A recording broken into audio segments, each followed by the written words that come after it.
समय जैसा भी हो शांत रहना सीखो। आखिर जिंदगी में असली सुखी कौन सा व्यक्ति है?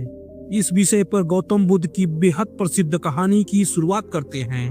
हम उन चीजों के पीछे भागते हैं जो हमारे पास नहीं है।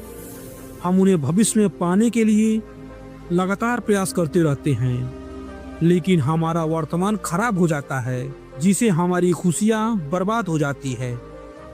तो इस कहानी में आप यह समझ पाएंगे कि किस प्रकार आपका वर्तमान है वही सर्वश्रेष्ठ है। इस वर्तमान समय में आपको भरपूर ढंग से जीना चाहिए, क्योंकि यह समय आज जो बीत रहा है वह दोबारा नहीं लौटेगा।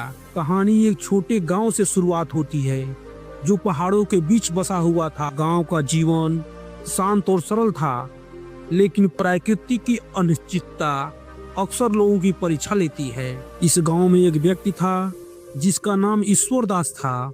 वह अपने धैर्य और शांत स्वभाव के लिए जाना जाता था। ईश्वर दास किसान था और अपनी छोटी सी जमीन पर मेहनत कर अपनी रोजी रोटी कमाता था, लेकिन उसका असली खजाना उसकी समझदारी और जीवन के प्रति नजरिया था। एक बार गांव में भयंकर सूखा पड़ा। महीने बीत गए, लेकिन एक बूंद बारिश नहीं हुई। खेत सूख गए और फसल बर्बाद हो गई। गांव के लोग परेशान हो गए। उनके लिए अपने परिवार का पेट भरना बहुत मुश्किल हो गया। गांव के लोग ईश्वर दास के पास मदद मांगने गए। उन्होंने कहा, हम अब क्या करें? हमारा तो सब कुछ खत्म हो गया है। ईश्वर दास ने शांत स्वर में जवाब दिया, घबराओ मत। जीवन में समय हमेशा एक जैसा नहीं रहता। जो आज कठिन है वह कल आसान हो सकता है। हमें बस धैर्य रखना होगा और मेहनत करते रहना होगा। उसकी बातों से लोगों को थोड़ी सांत्वना मिली, लेकिन सूखे के कारण उनकी परेशानियां बढ़ती गई। कुछ समय बाद बारिश तो हुई, लेकिन इतनी ज्यादा हुई कि बाढ़ आ गई। खेतों में पानी भर गया और लोगों के घरों को नुकसान पहुंचा। गांव वाले फिर से हताश हो गए। वो सोचने लगे कि प्रकृति उनके साथ नाइंसाफी कर रही है। एक दिन गांव के लोग ईश्वर दास के पास पहुंचे।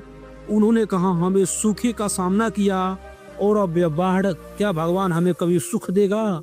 ईश्वर दास ने मुस्कुराते हुए कहा, यह समय भी गुजर जाएगा। जैसे रात के बाद दिन आता है, वैसे ही बुरे समय के बाद अच्छा समय भी आता है। हमें बस अपने दिल को शांत रखना होगा और सही तरीके से काम करना होगा। समय बीतता गया। धीरे धीरे गांव में स्थिति सामान्य हो गई। फसलें फिर से उगने लगे और लोगों की जिंदगी पटरी पर लौट आई। लेकिन लोगों ने ईश्वर दास की परीक्षा लेना अभी बंद नहीं किया था। एक दिन ईश्वर दास के खेत में आग लग गई। उसकी सारी फसल खाक हो गई। गांव वाले ने सोचा कि अब तो ईश्वर दास भी हिम्मत हार जाएगा, लेकिन उन्होंने देखा कि वह शांत बैठा था, अपने खेत की राख को देख रहा था। एक व्यक्ति ने पूछा, तुम इतने शांत कैसे रह सकते हो? तुम्हारी सारी मेहनत बर्बाद हो गई। ईश्वर दास ने कहा, मेरा खेत फिर से हरा भरा होगा। जो गया वह वापस आ सकता है। अगर मैं घबराऊं या गुस्सा करूं तो क्या कुछ बदल जाएगा? जीवन में जो कुछ भी होता है वह हमें कुछ सीखने के लिए ही होता है। शायद यह आग मुझे और मेहनती बनने का सबक दे रही है।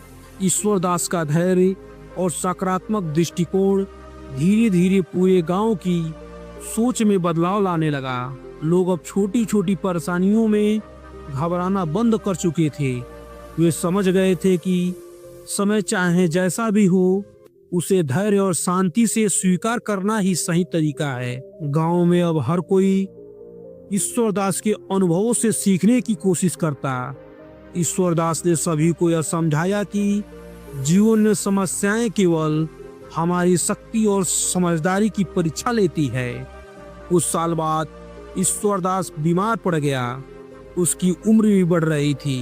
एक दिन उसने गांव के सभी लोगों को बुलाया और कहा, मुझे खुशी है कि मैंने अपने जीवन में हर परिस्थिति में धैर्य और शांति से स्वीकार किया है। याद रखना, समय हमेशा बदलता रहता है। जो आज बुरा लग रहा है वह कल अच्छा भी हो सकता है। इसलिए किसी भी परिस्थिति में घबराना मत, बस मेहनत करो और शांत रहो। यही जीवन का असली सबक है। ईश्वर दास की मृत्यु के बाद गांव वाले उसके विचारों को आगे बढ़ाने लगे। जीवन की हर परिस्थिति को धैर्य और समझदारी से संभालना चाहिए। ईश्वर की कहानी हमें सिखाती है कि समय चाहे जैसा भी हो, हमें शांत और स्थिर रहना चाहिए। समस्या हमारे जीवन का हिस्सा है, लेकिन उसका समाधान केवल धैर्य और मेहनत और सकारात्मक सोच से ही संभव है।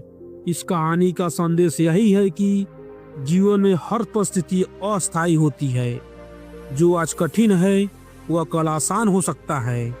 इसलिए शांत रहना सीखो और जीवन के हर पहलू को पूरी समझदारी और धैर्य के साथ अपनाओ।